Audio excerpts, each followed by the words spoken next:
ಮಾನವನ ಜೀವನದಲ್ಲಿ ಯಾವ ಪ್ರಶ್ನೆಗಳು ಎಂದಿಗೂ ಹಳೆಯದಾಗುವುದಿಲ್ಲ ಎಂದರೆ ಅವುಗಳಲ್ಲಿ ನಾನು ಯಾರು?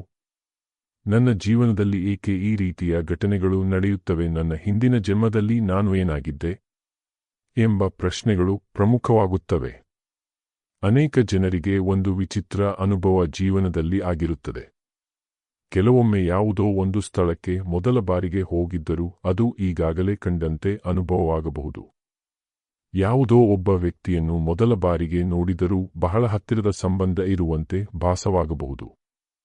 ಕೆಲವರು ಬಾಲ್ಯದಿಂದಲೇ ಒಂದು ವಿಶೇಷ ಕಲೆ ಅಥವಾ ವಿಷಯದತ್ತ ಅಸಾಧಾರಣ ಆಕರ್ಷಣೆ ಹೊಂದಿರುತ್ತಾರೆ. ಇದನ್ನು ನೋಡಿ ಅನೇಕರು ಇದು ಹಿಂದಿನ ಜನ್ಮದ ಸಂಬಂಧ ಇರಬಹುದೇ ಎಂದು ಯೋಚಿಸುತ್ತಾರೆ.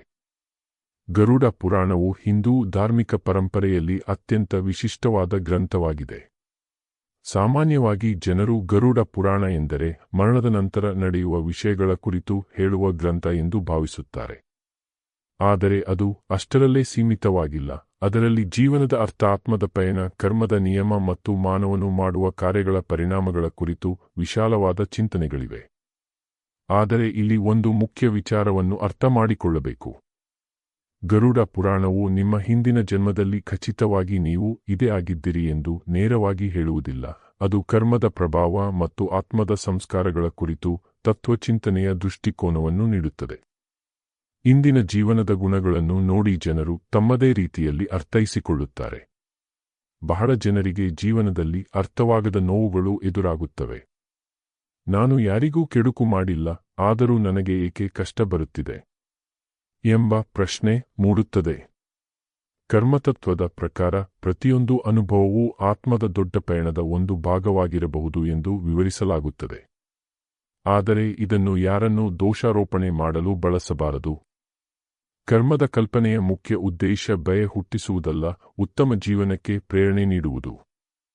ಜೀವನ ಒಂದು ಶಾಲೆಯಂತಿದೆ ಎಂದು ಅನೇಕ ಆಧ್ಯಾತ್ಮಿಕ ಪರಂಪರೆಗಳು ಹೇಳುತ್ತವೆ. ಇಲ್ಲಿ ಪ್ರತಿಯೊಬ್ಬರೂ ಕಲಿಯಲು ಬರುತ್ತಾರೆ. ಕೆಲವರು ಸಹನೆಯನ್ನು ಕಲಿಯುತ್ತಾರೆ, ಕೆಲವರು ಪ್ರೀತಿಯನ್ನು ಕಲಿಯುತ್ತಾರೆ, ಕೆಲವರು ಕ್ಷಮೆಯನ್ನು ಕಲಿಯುತ್ತಾರೆ. ಪ್ರತಿಯೊಂದು ಜನ್ಮವೂ ಆತ್ಮದ ಹೊಸ ಅಧ್ಯಾಯದಂತಿರಬಹುದು ಎಂದು ಭಾವಿಸಲಾಗಿದೆ. ಹೀಗಾಗಿ ನಿಮ್ಮ ಹಿಂದಿನ ಜನ್ಮದ ವೃತ್ತಿ ಏನು ಎಂಬ ಪ್ರಶ್ನೆಗೆ ಸರಳ ಉತ್ತರ ಹುಡುಕುವುದಕ್ಕಿಂತ ನನ್ನೊಳಗೆ ಇರುವ ಸಹಜ ಗುಣಗಳು ಯಾವುವು ಎಂಬ ಪ್ರಶ್ನೆಯನ್ನು ಕೇಳುವುದು ಹೆಚ್ಚು ಮಹತ್ವದ್ದಾಗುತ್ತದೆ. ಏಕೆಂದರೆ ಕೆಲವೊಮ್ಮೆ ನಮ್ಮ ಇಂದಿನ ಜೀವನವೇ ನಮ್ಮ ಹಿಂದಿನ ಅನುಭವಗಳ ಪ್ರತಿಬಿಂಬವಾಗಿರಬಹುದು ಎಂದು ತತ್ವಗಳು ಸೂಚಿಸುತ್ತವೆ. ಗರುಡ ಪುರಾಣದ ಕರ್ಮ ರಹಸ್ಯ ನಮಗೆ ಹೇಳಲು ಪ್ರಯತ್ನಿಸುವ ಸಂದೇಶ ಏನೆಂದರೆ ಮನುಷ್ಯನು ತನ್ನ ಭವಿಷ್ಯವನ್ನು ಕೇವಲ ವಿಧಿಗೆ ಬಿಟ್ಟುಕೊಡಬಾರದು. ಇಂದಿನ ಕರ್ಮವೇ ನಾಳೆಯ ದಾರಿಯನ್ನು ನಿರ್ಮಿಸುತ್ತದೆ.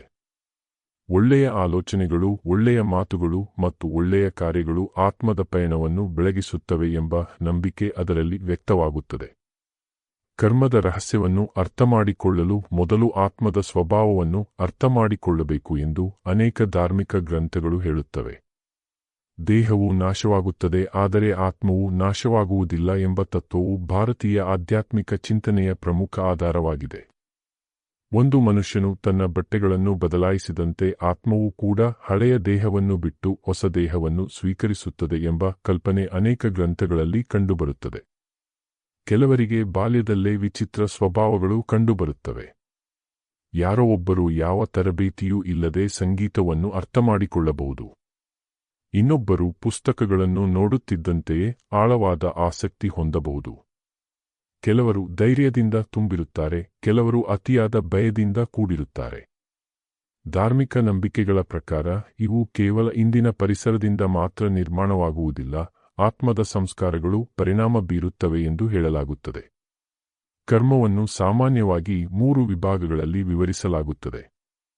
ಮೊದಲನೆಯದು ಸಂಚಿತ ಕರ್ಮ. ಇದು ಅನೇಕ ಜನ್ಮಗಳಲ್ಲಿ ಸಂಗ್ರಹವಾಗಿರುವ ಕರ್ಮಗಳ ಸಂಗ್ರಹ ಎಂದು ಹೇಳಲಾಗುತ್ತದೆ. ಎರಡನೆಯದು ಪ್ರಾರಬ್ಧ ಕರ್ಮ. ಇದು ಇಂದಿನ ಜನ್ಮದಲ್ಲಿ ಅನುಭವಿಸಬೇಕಾದ ಭಾಗ ಎಂದು ಪರಿಗಣಿಸಲಾಗುತ್ತದೆ. ಮೂರನೆಯದು ಆಗಾಮಿ ಕರ್ಮ. ಇದು ಈಗ ನಾವು ಮಾಡುತ್ತಿರುವ ಹೊಸ ಕಾರ್ಯಗಳಿಂದ ರೂಪುಗೊಳ್ಳುವ ಭವಿಷ್ಯದ ಕರ್ಮವಾಗಿದೆ. ಹಲವಾರು ಜನರು ನಾನು ಹಿಂದಿನ ಜನ್ಮದಲ್ಲಿ ರಾಜನಾಗಿದ್ದೆನಾ ಅಥವಾ ನಾನು ಯೋಧನಾಗಿದ್ದೆನಾ ಎಂಬ ಕುತೂಹಲ ಹೊಂದಿರುತ್ತಾರೆ. ಆದರೆ ಆಧ್ಯಾತ್ಮಿಕ ಚಿಂತನೆ ಒಂದು ಬೇರೆ ದಿಕ್ಕಿನಲ್ಲಿ ನೋಡಲು ಹೇಳುತ್ತದೆ. ಪ್ರಶ್ನೆ ಹಿಂದಿನ ಹುದ್ದೆ ಅಥವಾ ಸ್ಥಾನಮಾನವಲ್ಲ, ಹಿಂದಿನ ಅನುಭವಗಳು ಇಂದಿನ ಜೀವನದ ಮೇಲೆ ಹೇಗೆ ಪ್ರಭಾವ ಬೀರಿವೆ ಎಂಬುದಾಗಿದೆ. ಕೆಲವರು ನಾಯಕತ್ವದ ಗುಣವನ್ನು ಸಹಜವಾಗಿ ಹೊಂದಿರುತ್ತಾರೆ. ಜನರು ಅವರ ಮಾತು ಕೇಳಲು ಇಷ್ಟಪಡುತ್ತಾರೆ. ಕೆಲವರು ಇತರರ ನೋವನ್ನು ನೋಡಿ ತಕ್ಷಣ ಸಹಾಯ ಮಾಡಲು ಮುಂದಾಗುತ್ತಾರೆ. ಕೆಲವರಿಗೆ ಚಿಕಿತ್ಸೆ ಅಥವಾ ಆರೈಕೆಯ ಕೆಲಸಗಳತ್ತ ಸಹಜ ಆಸಕ್ತಿ ಇರುತ್ತದೆ.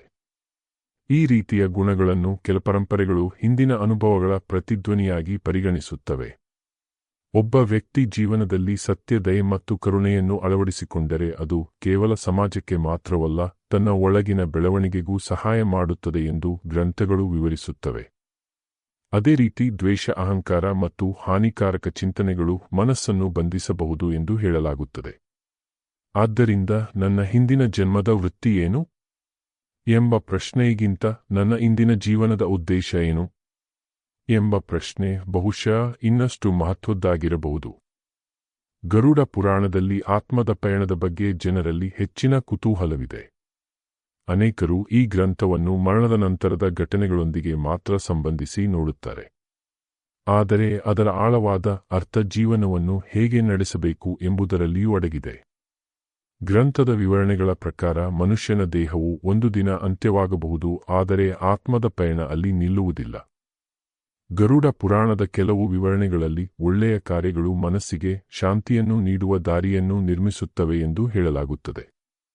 ಅದೇ ಸಮಯದಲ್ಲಿ ಸ್ವಾರ್ಥ, ಮೋಸ ಮತ್ತು ಹಾನಿಕಾರಕ ಕೃತ್ಯಗಳು ಆತ್ಮವನ್ನು ಬಂಧಿಸುವಂತೆ ವಿವರಿಸಲಾಗಿದೆ. ಇಲ್ಲಿ ಮುಖ್ಯ ಉದ್ದೇಶ ಭಯ ಹುಟ್ಟಿಸುವುದು ಅಲ್ಲ, ಮನುಷ್ಯನು ತನ್ನ ಕಾರ್ಯಗಳ ಪರಿಣಾಮವನ್ನು ಅರಿತು ಬದುಕಬೇಕು ಎಂಬ ಸಂದೇಶವನ್ನು ನೀಡುವುದು. ಕರ್ಮವನ್ನು ಅನೇಕ ಬಾರಿ ನೆರಳಿಗೆ ಹೋಲಿಸಲಾಗಿದೆ. ಮನುಷ್ಯ ಎಷ್ಟು ವೇಗವಾಗಿ ಓಡಿದರೂ ತನ್ನ ನೆರಳಿನಿಂದ ತಪ್ಪಿಸಿಕೊಳ್ಳಲು ಸಾಧ್ಯವಿಲ್ಲ. ಅದೇ ರೀತಿಯಲ್ಲಿ ಕರ್ಮದ ಪರಿಣಾಮದಿಂದ ಸಂಪೂರ್ಣವಾಗಿ ದೂರವಾಗಲು ಸಾಧ್ಯವಿಲ್ಲ ಎಂದು ತತ್ವ ಹೇಳುತ್ತದೆ. ಆದರೆ ಇಲ್ಲಿ ಒಂದು ಪ್ರಮುಖ ಆಶಾವಾದಿ ವಿಚಾರವೂ ಇದೆ. ಹಳೆಯ ಕರ್ಮಗಳಿದ್ದರೂ ಇಂದಿನ ಒಳ್ಳೆಯ ಆಯ್ಕೆಗಳು ಹೊಸ ದಾರಿಯನ್ನು ನಿರ್ಮಿಸಬಹುದು. ಹೀಗಾಗಿ ಪ್ರಶ್ನೆ ಮತ್ತೆ ನಮ್ಮ ಮುಂದೆ ಬರುತ್ತದೆ, ನಾವು ಹಿಂದಿನ ಜನ್ಮದಲ್ಲಿ ಯಾರು ಎಂಬುದಕ್ಕಿಂತ ಇಂದು ನಾವು ಯಾವ ರೀತಿಯ ಮನುಷ್ಯರಾಗುತ್ತಿದ್ದೇವೆ ಎಂಬುದು ಬಹುಶಃ ಇನ್ನಷ್ಟು ಆಳವಾದ ಪ್ರಶ್ನೆಯಾಗಿರಬಹುದು.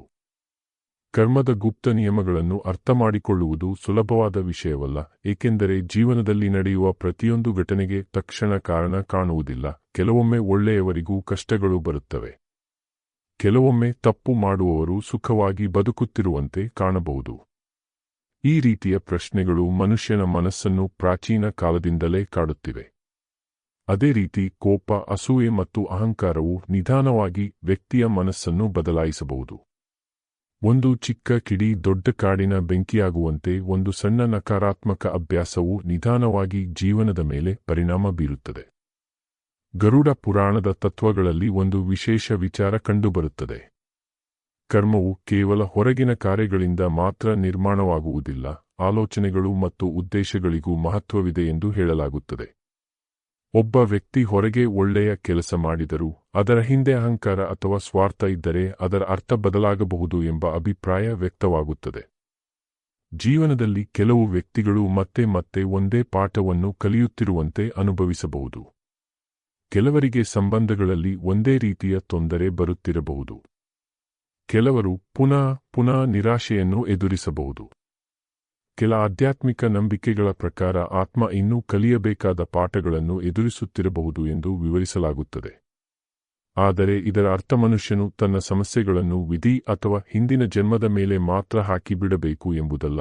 ಗರುಡ ಪುರಾಣದ ಚಿಂತನೆಗಳಲ್ಲಿ ವ್ಯಕ್ತಿಯ ಇಂದಿನ ಕಾರ್ಯಗಳಿಗೂ ದೊಡ್ಡ ಸ್ಥಾನವಿದೆ. ಒಂದು ದೀಪವನ್ನು ಹಚ್ಚಿದಾಗ ಎಷ್ಟೇ ಕತ್ತಲೆ ಇದ್ದರೂ ಬೆಳಕು ಕಾಣುವಂತೆ ಒಳ್ಳೆಯ ಕಾರ್ಯಗಳು ಜೀವನದ ದಿಕ್ಕನ್ನು ಬದಲಾಯಿಸಬಹುದು ಎಂಬ ಆಶಯ ಕಾಣುತ್ತದೆ. ಹೀಗಾಗಿ ಕರ್ಮದ ಗುಪ್ತ ರಹಸ್ಯಗಳಲ್ಲಿ ಒಂದು ಸಂದೇಶ ಸ್ಪಷ್ಟವಾಗುತ್ತದೆ. ನಮ್ಮ ಭೂತಕಾಲ ಪ್ರಭಾವ ಬೀರಬಹುದು, ಆದರೆ ಇಂದಿನ ಜಾಗೃತ ಆಯ್ಕೆಗಳು ನಾಳೆಯ ದಾರಿಯನ್ನು ನಿರ್ಮಿಸುತ್ತವೆ. ಮನುಷ್ಯನು ಈ ಭೂಮಿಗೆ ಏಕೆ ಬರುತ್ತಾನೆ ಎಂಬ ಪ್ರಶ್ನೆ ಸಾವಿರಾರು ವರ್ಷಗಳಿಂದ ಚಿಂತಕರನ್ನು ಕಾಡುತ್ತಿದೆ. ಕೆಲವರು ಜೀವನದ ಉದ್ದೇಶ ಸುಖವನ್ನು ಪಡೆಯುವುದಾಗಿದೆ ಎಂದು ಹೇಳುತ್ತಾರೆ. ಕೆಲವರು ಯಶಸ್ಸು ಮತ್ತು ಸಂಪತ್ತೇ ಗುರಿ ಎಂದು ನಂಬುತ್ತಾರೆ. ಆದರೆ ಭಾರತೀಯ ಆಧ್ಯಾತ್ಮಿಕ ತತ್ವಗಳಲ್ಲಿ ಜೀವನವನ್ನು ಕೇವಲ ಸಂಪಾದನೆ ಹೆಸರು ಅಥವಾ ಅಧಿಕಾರದ ಮಟ್ಟಕ್ಕೆ ಸೀಮಿತಗೊಳಿಸಲಾಗಿಲ್ಲ, ಅದನ್ನು ಆತ್ಮದ ಒಂದು ದೀರ್ಘ ಪಯಣದ ಭಾಗವಾಗಿ ನೋಡಲಾಗಿದೆ. ಗರುಡ ಪುರಾಣದ ಚಿಂತನೆಗಳಲ್ಲಿ ಜೀವನವನ್ನು ಒಂದು ಅವಕಾಶವಾಗಿ ವಿವರಿಸಲಾಗುತ್ತದೆ. ಇದು ಕೇವಲ ಜನನ ಮತ್ತು ಮರಣದ ಮಧ್ಯೆ ಇರುವ ಸಮಯವಲ್ಲ, ಇದು ಕಲಿಯುವ, ಬದಲಾಗುವ ಮತ್ತು ಬೆಳೆಯುವ ಅವಕಾಶವಾಗಿದೆ. ಒಬ್ಬ ವಿದ್ಯಾರ್ಥಿಯು ಶಾಲೆಗೆ ಹೋಗುವುದರ ಮುಖ್ಯ ಉದ್ದೇಶ ಪರೀಕ್ಷೆಯಲ್ಲಿ ಅಂಕ ಪಡೆಯುವುದಷ್ಟೇ ಅಲ್ಲ, ಜ್ಞಾನವನ್ನು ಗಳಿಸಿ ತನ್ನನ್ನು ಬೆಳೆಸಿಕೊಳ್ಳುವುದೂ ಆಗಿದೆ. ಅದೇ ರೀತಿಯಲ್ಲಿ ಮಾನವ ಜೀವನವು ಕೇವಲ ಭೌತಿಕ ಸಾಧನೆಗಳಿಗಷ್ಟೇ ಅಲ್ಲ ಎಂದು ತತ್ವ ಹೇಳುತ್ತದೆ. ಕೆಲವರು ಕಡಿಮೆ ವಯಸ್ಸಿನಲ್ಲೇ ದೊಡ್ಡ ಸವಾಲುಗಳನ್ನು ಎದುರಿಸುತ್ತಾರೆ. ಕೆಲವರು ಬಹಳ ಸುಲಭವಾದ ಜೀವನವನ್ನು ಅನುಭವಿಸುತ್ತಿರುವಂತೆ ಕಾಣಬಹುದು. ಆದರೆ ಹೊರಗೆ ಕಾಣುವ ಚಿತ್ರವೇ ಸಂಪೂರ್ಣ ಸತ್ಯವಲ್ಲ, ಪ್ರತಿಯೊಬ್ಬರ ಒಳಗಿನ ಪಯಣ ವಿಭಿನ್ನವಾಗಿರುತ್ತದೆ. ಜೀವನದಲ್ಲಿ ಒಳ್ಳೆಯ ಕಾರ್ಯಗಳ ಮಹತ್ವವನ್ನು ಅನೇಕ ಕಥೆಗಳ ಮೂಲಕ ವಿವರಿಸಲಾಗಿದೆ. ಹಸಿದವರಿಗೆ ಆಹಾರ ನೀಡುವುದು, ದುಃಖದಲ್ಲಿರುವವರಿಗೆ ಸಾಂತ್ವನ ನೀಡುವುದು, ಸತ್ಯವಾಗಿ ಬದುಕುವುದು ಮತ್ತು ಇತರರಿಗೆ ಹಾನಿ ಮಾಡದಿರುವುದು ಇವು ಕೇವಲ ಸಾಮಾಜಿಕ ನಿಯಮಗಳಲ್ಲ, ಆತ್ಮದ ಬೆಳವಣಿಗೆಗೆ ಸಹಾಯ ಮಾಡುವ ಮಾರ್ಗಗಳೆಂದು ಪರಿಗಣಿಸಲಾಗಿದೆ. ನಾವು ಹಿಂದಿನ ಜನ್ಮದಲ್ಲಿ ಯಾರು ಆಗಿದ್ದೆವು ಎಂಬುದನ್ನು ತಿಳಿಯದೇ ಇರಬಹುದು. ಆದರೆ ನಾವು ಇಂದು ಹೇಗೆ ವರ್ತಿಸುತ್ತಿದ್ದೇವೆ ಎಂಬುದನ್ನು ತಿಳಿಯಬಹುದು. ನಮ್ಮ ಕೈಯಲ್ಲಿರುವುದು ಇದೇ ಕ್ಷಣ. ನಾವು ಈಗ ಮಾಡುವ ಕಾರ್ಯಗಳೇ ಮುಂದಿನ ದಾರಿಯನ್ನು ರೂಪಿಸಬಹುದು. ಹೀಗಾಗಿ ನನ್ನ ಹಿಂದಿನ ಜನ್ಮದ ವೃತ್ತಿಯೇನು ಎಂಬ ಪ್ರಶ್ನೆಗಿಂತ ನಾನು ಇಂದು ಯಾವ ರೀತಿಯ ವ್ಯಕ್ತಿಯಾಗುತ್ತಿದ್ದೇನೆ ಎಂಬ ಪ್ರಶ್ನೆ ಬಹುಶಃ ಜೀವನದ ನಿಜವಾದ ಉತ್ತರಕ್ಕೆ ಹತ್ತಿರವಾಗಿರಬಹುದು. ಮಾನವ ಜೀವನವು ಅನೇಕ ಪ್ರಶ್ನೆಗಳಿಂದ ತುಂಬಿದೆ. ನಾನು ಯಾರು? ನಾನು ಏಕೆ ಇಲ್ಲಿ ಬಂದಿದ್ದೇನೆ? ನನ್ನ ಜೀವನದಲ್ಲಿ ನಡೆಯುವ ಘಟನೆಗಳ ಹಿಂದೆ ಯಾವುದಾದರೂ ದೊಡ್ಡ ಕಾರಣ ಇದೆಯೇ ಎಂಬ ಪ್ರಶ್ನೆಗಳು ಪ್ರತಿಯೊಬ್ಬರ ಮನಸ್ಸಿನಲ್ಲಿ ಯಾವುದಾದರೂ ಒಂದು ಹಂತದಲ್ಲಿ ಮೂಡುತ್ತವೆ. ಗರುಡ ಪುರಾಣವು ಈ ಪ್ರಶ್ನೆಗಳಿಗೆ ಸರಳ ಉತ್ತರ ನೀಡುವುದಿಲ್ಲ, ಬದಲಾಗಿ ಯೋಚಿಸುವ ಒಂದು ದಾರಿಯನ್ನು ತೋರಿಸುತ್ತದೆ. ಬಹಳ ಜನರು ತಮ್ಮ ಭವಿಷ್ಯವನ್ನು ಬದಲಾಯಿಸಲು ಬಯಸುತ್ತಾರೆ. ಆದರೆ ಭವಿಷ್ಯವನ್ನು ಬದಲಾಯಿಸುವ ಪ್ರಯತ್ನವು ನಾಳೆಯಿಂದ ಆರಂಭವಾಗುವುದಿಲ್ಲ, ಅದು ಇಂದಿನಿಂದಲೇ ಆರಂಭವಾಗುತ್ತದೆ. ಒಂದು ಚಿಕ್ಕ ಬೀಜವು ದೊಡ್ಡ ಮರವಾಗುವಂತೆ ಒಂದು ಚಿಕ್ಕ ಒಳ್ಳೆಯ ಕಾರ್ಯವು ಜೀವನದ ದಿಕ್ಕನ್ನು ಬದಲಾಯಿಸಬಹುದು. ಯಾರಿಗಾದರೂ ಸಹಾಯ ಮಾಡುವುದು, ಸತ್ಯವನ್ನು ಪಾಲಿಸುವುದು, ಕೋಪವನ್ನು ನಿಯಂತ್ರಿಸುವುದು, ದಯೆಯಿಂದ ವರ್ತಿಸುವುದು ಮತ್ತು ಪ್ರೀತಿಯನ್ನು ಹಂಚಿಕೊಳ್ಳುವುದು ಇವುಗಳು ಸಾಮಾನ್ಯ ವಿಷಯಗಳಂತೆ ಕಾಣಬಹುದು. ಆದರೆ ಆಧ್ಯಾತ್ಮಿಕ ದೃಷ್ಟಿಯಲ್ಲಿ ಇವು ಆಳವಾದ ಅರ್ಥ ಹೊಂದಿರುತ್ತವೆ. ಕೆಲವರು ಹಿಂದಿನ ಜನ್ಮದ ರಹಸ್ಯ ತಿಳಿದುಕೊಳ್ಳಲು ಬಯಸುತ್ತಾರೆ.